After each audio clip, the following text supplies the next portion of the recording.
Nah, lihat sini. Sudah? Saya mulai ya. Nah, ini saya harus selesaikan ini. Kita sepakat dulu sampai jam berapa kita?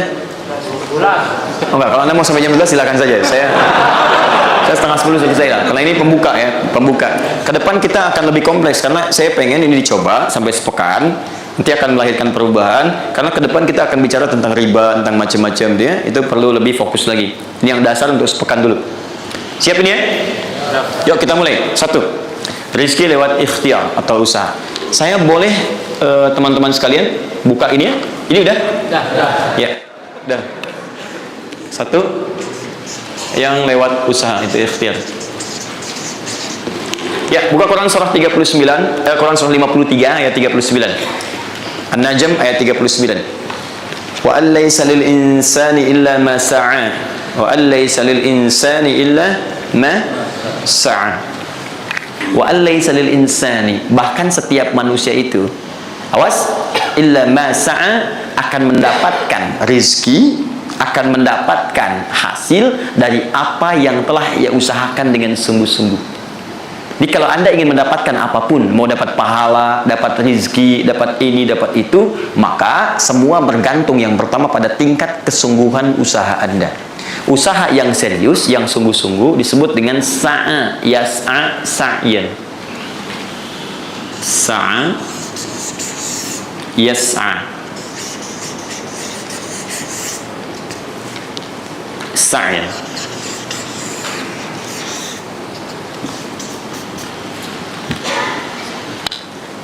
Ini sa'a, yas'a, sa'yan tidak disebutkan dalam bahasa Arab kecuali menunjuk satu usaha yang sangat serius, sungguh-sungguh.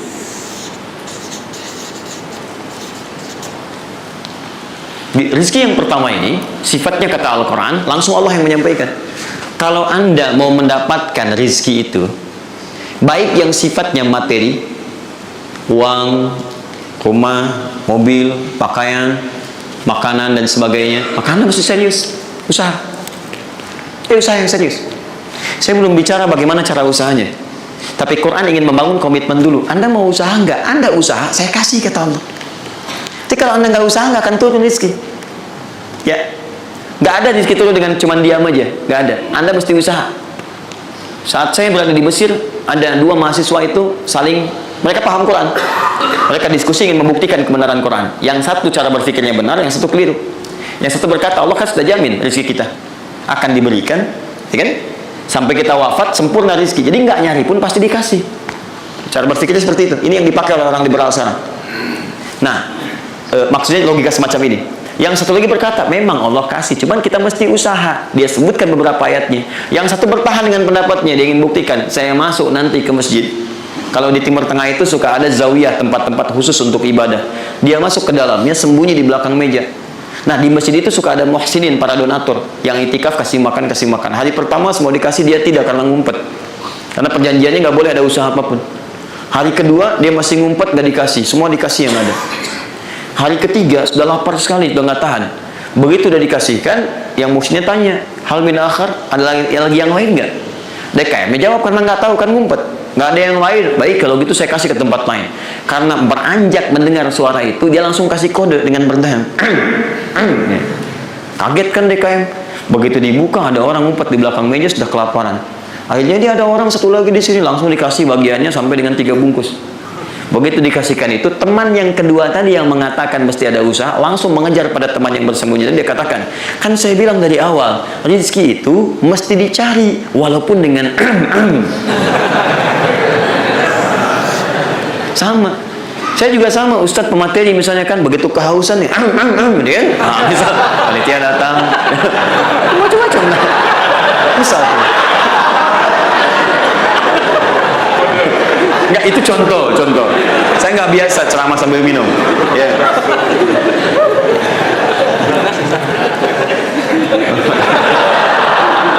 Jelas ya? Nah, jadi prinsip yang pertama, kita harus punya komitmen yang kuat dengan Allah. Kata Allah, kerja ya kerja. Kata Allah, usaha ya usaha, jangan diam. Di usaha itu sepanjang keluar yang disebut usaha dari dalam tubuh kita, kaki melangkah, tangan bergerak gitu kan, kemudian mulut berbicara, bersuara, atau telunjuk menunjuk aja, ada usaha, rezeki turun. Apa butuh pembuktian lagi? Tuh lihat di beberapa belokan-belokan tuh, Cuman orang begini, prit, 1.000, makasih Pak. 2.000, makasih bos. Dia kan 5.000, paman. Oh, jelas ya, paham ya? Nah, ini yang pertama, usaha yang serius. Nah, ini langsung dicontohkan oleh Allah. Bahkan kalau Anda serius, nah perhatikan, ini jejaknya langsung ditemukan dan diabadikan dalam Al-Quran. Ada beberapa tahapan yang mesti kita tahu. 1,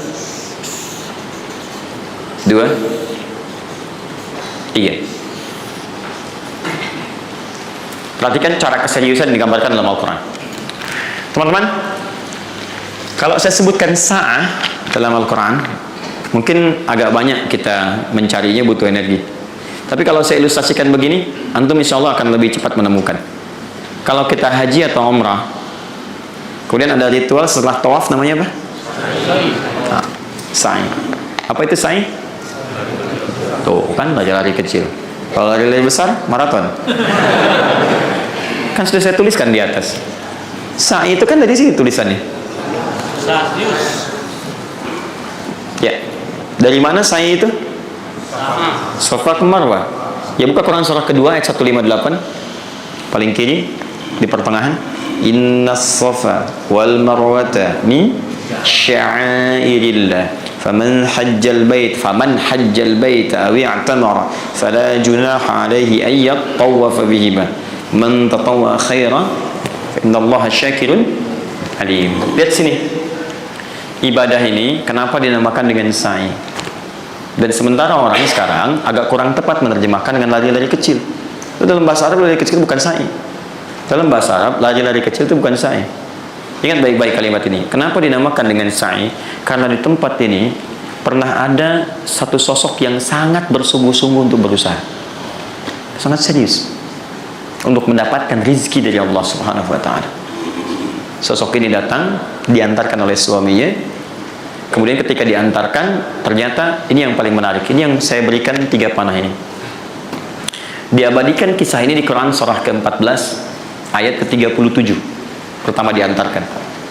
Ya, begitu tiba suami, istrinya dengan anak yang baru lahir, tiba-tiba langsung bermohon kepada Allah. Perhatikan, bukankah Allah pemilik rezeki? Masih ingat tadi teori di awal? Pusat rezeki ada di mana? Baik. Nah, ini teman-teman sekalian, kaidah yang pertama. Kalau antum ingin berikhtiar berusaha, maka hal yang pertama dilakukan adalah mendekat dulu kepada pemiliknya. Mohon minta kemudahan, minta petunjuk, minta kenyamanan, minta keberkahan. Itulah sebabnya sebelum kita berangkat, kita sholat dulu. Sholat subuh, sholat fajar, menghadap, usahakan. Makanya Nabi setelah selesai sholat, selalu minta kepada Allah diberikan petunjuk mendapatkan rezeki. Ya, yang di Ibnu Majah hadis 925 itu, Allahumma inni as'aluka ilman nafi'a wa rizqan thayyiba wa amalan mutaqabbala. Minta. Kalau dalam bahasa kita, ya Allah berikan saya hal yang bermanfaat, ilmu bermanfaat dan rezeki terbaik di hari ini. Minta. Nah, begitu sampai beliau bermohon pada Allah, Rabbana ini askantu min dzurriyyati biwadin ghairi dzi zar'in inda baitikal muharram. Perhatikan ya. Ya Allah, saya bermohon kepadamu, Engkau yang merawat kami, memerhatikan kami, memberikan rezeki kepada kami. Sifat rububiyah yang disebutkan namanya Rabb. Begitu meminta kepada Allah, ya Allah sekarang saya diperintahkan olehmu sebagai tawadu. Nabi Ibrahim mengatakan, saya menempatkan sebagian keturunan saya, istri saya, anak saya di satu tempat yang sangat gersang. Enak bayang nggak? Tempatnya gersang, gunung-gunungnya itu, batu-batunya itu rapat luar biasa, kerasnya luar biasa, dan nggak ditemukan sumber air di situ. Artinya ini kondisi yang paling dalam lah, ya. Kondisi yang paling sulit didapatkan. Jadi selevel tumbuhan pun nggak ada. Jadi saya mau katakan begini, lihat ya, Anda pergi ke satu tempat, Anda berusaha tuh masih ada, Google-nya ada, bangunannya ada, kendaraan ada, modal ada, tinggal kelihatan semuanya jadi aktiva semua tuh, tinggal kita olah aja. Ada orang yang pernah mendatangi tempat yang semuanya nggak ada bahan-bahannya, bayang ya, kosong. Tuh, saya pernah satu kali waktu ada krisis itu beberapa ke belakang, itu semua showroom macam-macam itu pada jatuh, dan saya diundang ke Hyundai untuk ngasih motivasi, ngasih training. Pertama kali saya dibawa itu, teman-teman sekalian, saya dibawa ke showroom mereka, selapangan tuh, isinya mobil semua. Mobil, apa perkataan pertamanya? Kata manajernya, Ustaz, itu biasanya kami kosong nih. Sekarang banyak seperti ini katanya. Mohon nanti diberikan gambaran seperti apa, kami mesti semangat macam ini. Saya bilang, Pak, Bapak itu luar biasa ya. Tahu nggak Pak, orang yang pertama kali menemukan mobil, jangankan mobil begininya, bahannya aja susah nyarinya. Masuk kemudian ke showroom aja nggak ada, di belakang rumahnya cuma otak-atik jadi bahan macam-macam, jadi yang sederhana. Ya dari situ aja jadi mobil. Bapak sekarang udah ada mobilnya, tinggal dipasarin aja. Nah sekarang banyak orang banyak mengeluh. Nabi Ibrahim dulu cuma bawa istrinya ke tempat yang gersang luar biasa, nggak ada potensi apa-apa, materinya kosong, itu gersang, tumbuhan nggak tumbuh. Apa yang terjadi begitu sampai di situ? Satu kalimat ketika meninggalkan Ibrahim istrinya Sayyidah Hajar dengan anaknya Ismail alaihissalam, maka pertanyaan pertama dalam satu riwayat, ahadza min amrillah, apakah semua ini ketetapan Allah? Maka dijawab bala. Perhatikan prinsipnya, selama ini ketetapan Allah, maka Allah tidak akan menyia-nyiakan saya. Dan rizki telah Allah tetapkan kepada kita, maka Allah tidak akan pernah menyia-nyiakan kita. Paham ya? Jadi kalau Anda ditempatkan di kondisi apapun, bahkan mulai belum bekerja, baru lulus kuliah, bahkan mulai baru membuat satu bisnis misalnya, atau macam-macam halnya, ingat, ada yang lebih buruk kondisinya daripada Anda, yang semua bahannya bahkan belum didapatkan. Dan dia yakin dengan Allah. Sepanjang Anda punya Allah, maka semua akan mudah bagi Anda. Ini prinsip yang pertama. Jelas ya? Nah, kalau sudah paham sampai sini, belum berhenti karena ada komitmen untuk usaha. Apa usahanya? Maka Ismail menangis satu saat, dan Allah tetapkan asinya nggak keluar dari ibunya. Begitu tidak keluar, nah anak ini kan pasti bergejolak. Tangan bergerak, kaki bergerak, disimpan di bawah. Saat bergerak itu kakinya menghunjam ke tanah, tangan bergerak, nggak keluar apapun. Ibunya ini yang menempuh usaha yang sangat serius untuk mencari. Dia tahu kalau cuma diam nggak akan datang. Maka ibunya menerapkan satu ketentuan pertama yang nanti diabadikan dalam Al-Quran, yaitu teori rezeki dengan ikhtiar, mencari cara yang serius. Nah, cuma apa yang akan kita keluarkan saat ini terlepas dari usaha apapun yang Anda kerjakan saat ini. Tapi teori dasarnya adalah ketika Anda menempuh usaha yang serius ini, ada beberapa tahapan yang mesti Anda lalui. Persoalannya, waktu saya sudah habis 9:30. Nah, saya mau minta sedikit aja, boleh nggak saya tambah 5-10 menit? Alhamdulillah. Nah, satu, saya agak cepat ya, saya agak cepat. Satu. Nah, Pak. Yang pertama beliau lakukan, beliau kemudian mencari itu dengan semangat, naik ke satu bukit. Naik. Bukit apa namanya? Sofa. Kapan bukit itu dinamai dengan Sofa? Ini persoalannya. Belakangan kan? Belakangan, setelah itu bukit Sofa. Dari mana munculnya Sofa? Sofa itu kan kalau kita gali dari akar katanya, ya berasal dari kata tasfiyah. Ya, Sofa, yasfi, sofyan, wa tasfiyatan, wa sofian, wa sufyanan. Kalau pakai sin, sufyan. Kalau pakai sod, sufyan. Sofiyun. Tasfiyah artinya menyaring sesuatu yang kotor sehingga yang bersih aja yang kelihatan. Kalau Anda menyaring sesuatu, saring, bersihnya itu ada, kotornya hilang, dibuang. Itu namanya tasfiyah.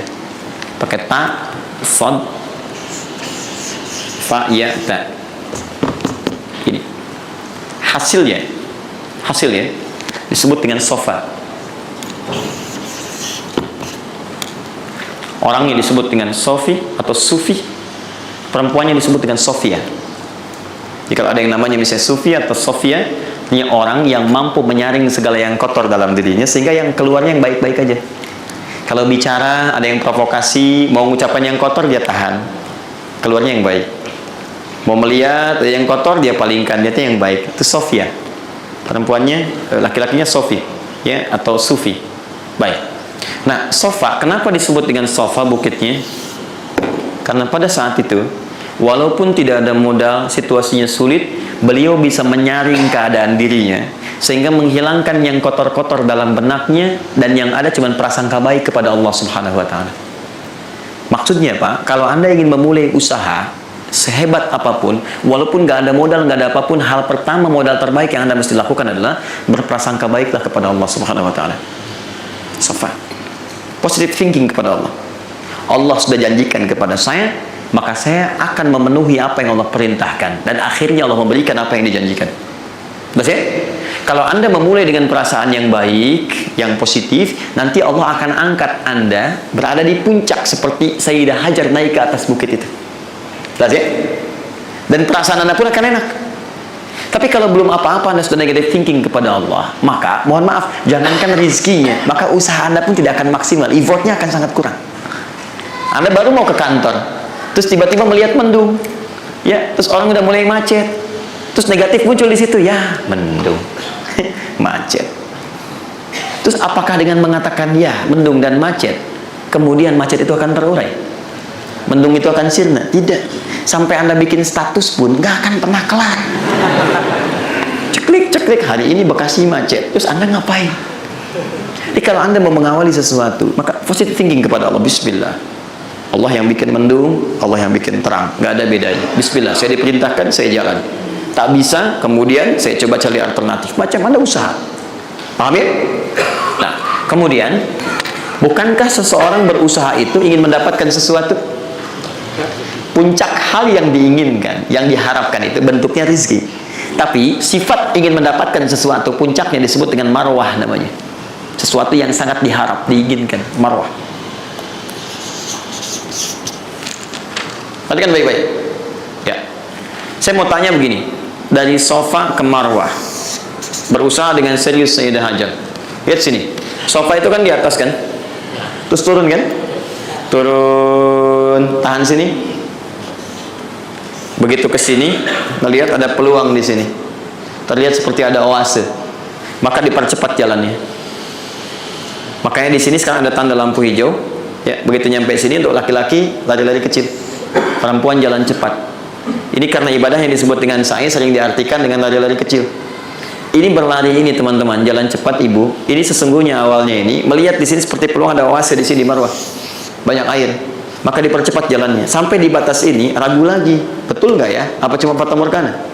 Tapi yang paling dahsyat adalah dia memastikan dengan ikhtiarnya. Saya mesti pastikan dulu, jangan menduga-duga. Dikejar sampai ke atas. Begitu kepastiannya tidak ada sama sekali. Ternyata fata morgana saja. Dari sini balik lagi, mungkin di sini ada. Ya, balik lagi ke tempat tadi, balik dilihat sini kayak ada betul di sini. Balik nyampe sini fata morgana. Bola balik, bola balik, bola balik sampai dengan 7 kali. Ya, dari sini ke sini 1, sini ke sini 2, ini 3, 4, 5, 6, 7. Ingat, sofa selalu genap, marwah selalu ganjil. Kalau Anda umrah, kemudian tiba-tiba Anda merasa berakhir selesai, tapi posisi Anda di sofa kemungkinan cuma 2. Kalau bukan Anda kurang baru 6 kali, atau Anda terlampau soleh 8 kali. Pasti di sini.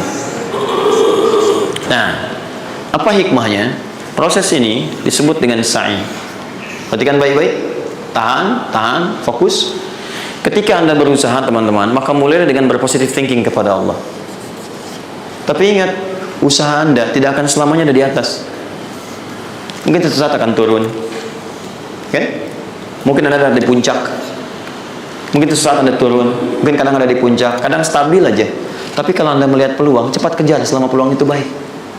Itulah yang dimaksud dengan kompetisi yang sehat. Ada paten kejar, ada tender, ikut tender dengan cara yang baik, cara yang normal, ikut. Kalaupun bukan rezeki Anda, nggak ada masalah. Dan jangan pernah macam-macam lah. Saya dah ajar kan nggak pernah nyogok sama malaikat. Malaikat cepat sini dah, gitu. Saya kan misi Nabi, gitu ya. Kau minta apa saya kasih, kan nggak pernah. Ya biasa aja, bolak-balik. Ya walaupun mungkin ketika Anda kejar itu bukan bagian Anda, mungkin cuma fata morgana, nggak ada masalah. Saya kasih rahasia besar nih. Sepanjang Anda betul-betul ikhtiar dilakukan karena Allah, maka perhatikan baik-baik. Kadang-kadang Allah seakan menunda apa yang menjadi hak Anda, bukan ingin menunda dan membiarkan Anda tidak mendapatkan sesuatu, tapi ingin memberikan semua nikmat secara sempurna. Karena di atas itu ada nikmat pahala, ada nikmat doa, ada nikmat istighfar,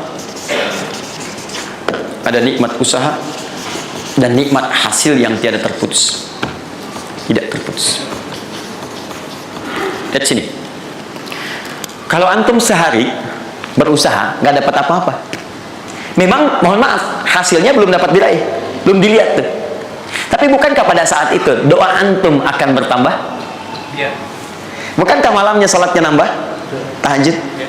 Bukankah di situ kadang-kadang kita istighfar, ya Allah. Teman-teman, bukankah istighfar menggugurkan dosa? Bukankah berdoa menambah harapan, mengakumulasikan sesuatu? Bukankah tahajud menambah pahala lagi? Kadang-kadang yang diinginkan oleh Allah pertama kali bukan dunia dulu. Ketika Allah mencintai seorang hamba, dia akan berikan pahala akhirat dulu. Karena dunia itu sifatnya sementara. Hei fulan, kamu kemana aja? Kemarin kamu jauh dari saya, baru sekarang kamu pikir dekat dengan saya. Saya nggak pengen kasih dunia dulu. Dunia itu kecil. kalaupun di seekor sayap samuk sebelahnya, sebelah sayap nyamuk ada dunia itu ada nilainya, saya kasih buat kamu deh, gak ada nilainya. Ya, karena itu saya ingin kamu akhirat sempurna dulu. Saya ampuni dulu dosa-dosa kamu yang kemarin. Begitu sudah diampuni, hari kedua istighfar lagi diampuni, saya kasih pahala yang banyak. Begitu pahala udah dapat, dosa udah diampuni, baru dunia diakumulasikan. Karena hukum dunia itu, kalau antum usaha akan terus diberikan. Jadi nggak ada yang nggak dikasih. Jadi kalau antum sehari bekerja ini, kelihatannya nggak dapat apa-apa. Bukan nggak dapat apa-apa, disimpan untuk diakumulasikan. Nanti dosa antum tuh udah hilang, amalan udah banyak, antum dapat banyak. Kadang-kadang nggak sadar kalau saat dapat banyak itu sebetulnya itu hasil usaha antum sebelumnya. Itu teorinya begitu. Ya, jadi nggak ada yang nggak dapat apa-apa, semua akan dinilai. Sepanjang antum bergerak dikasih, dan antum buktinya hidup juga. Sampai ke hari itu kan masih hidup, bisa makan juga di hari itu, bisa beraktivitas juga, sehat juga dan sebagainya, belum dapat apa. Makanya kata Nabi, yang hari itu ada makanan, dia orang kaya sebetulnya. Kalau besok masih ada lagi, kaya banget.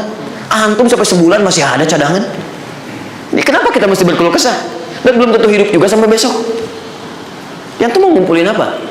Nah, maka prinsip yang terbaik adalah ketika antum berikhtiar, ikhtiar usaha yang maksimal. Tapi jangan khawatir kalau antum kerja sehari nggak dapat, 2 hari belum ada usaha. Jangan khawatir teman-teman sekalian. Rumus yang mengatakan semua ketika badan bergerak maka rezeki dituliskan untuk keluar.